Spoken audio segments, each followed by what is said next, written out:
Okay. Okay.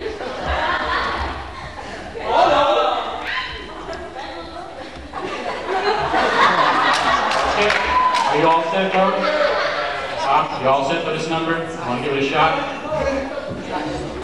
Okay, how about that? Let's bring the ladies in, too. Anytime you're ready, Obi.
Now, since you guys are so good, what do you think, Gladys and Lorraine? Can we put a show together using these folks? Obi? Think there's a chance? Let's do this. Can you take them backstage again, slap together a few numbers that you can come up with real quick, so we can do a big show. Obviously, you've been taking good care of Simon too, so means a lot. Why don't you all go backstage, see what you can do, get together with, make sure you check with Letty, because she may have some costume suggestions for you. Great. Don't get overconfident, Robert. Okay, well, that's nice.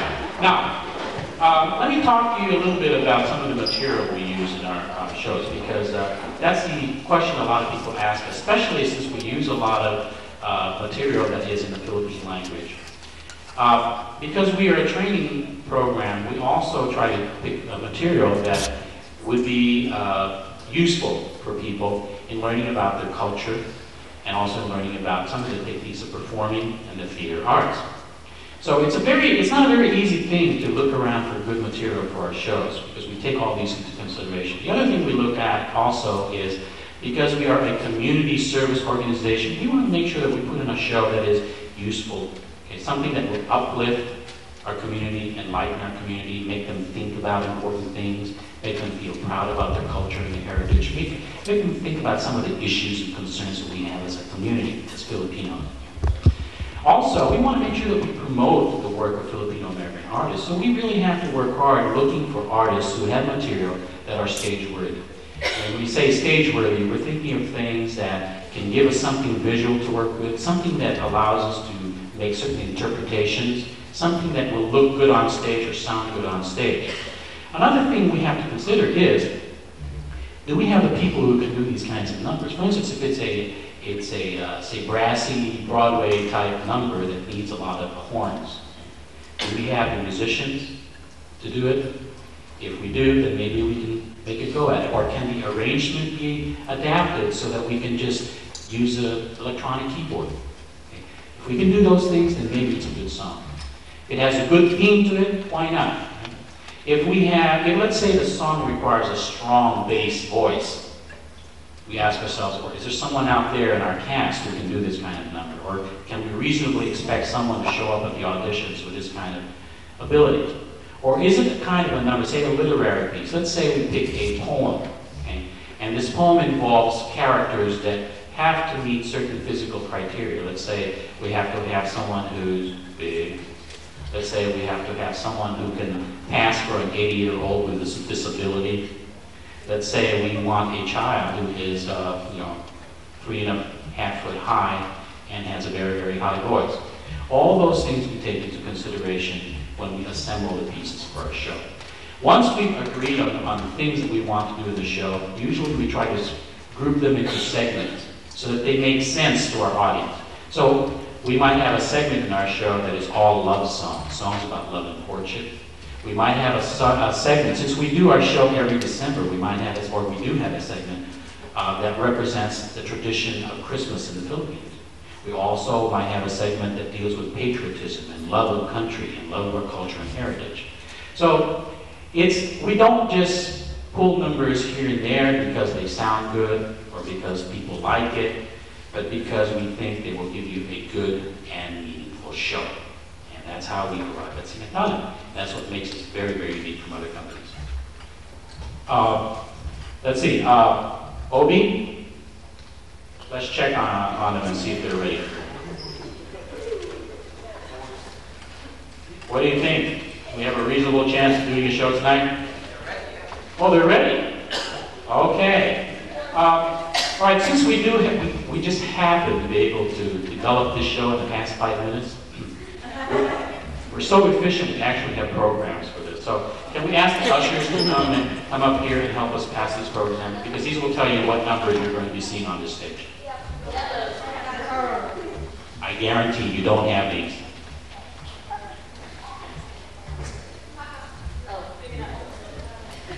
Okay, just please pass them around quickly. The ones you have the title Showbiz Gayud, right? This one has the title The Show. Okay. Now, the first number you're going to see is a poem. According to that program, it's called 1896. It's a poem written by a Filipino poet by the name of Aurelio Alverio. Anybody know the significance of 1896? Huh? Pardon? Not quite. It was 2 years before we got our independence, right? Or declared our independence.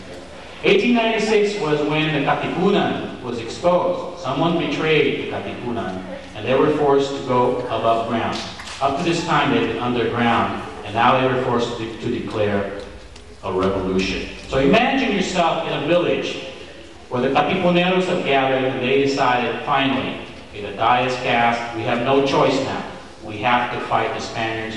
We have to lay our lives down on the line. So if you were in that village today, go back to 1896, Try to imagine in your minds the atmosphere that must be going on that day.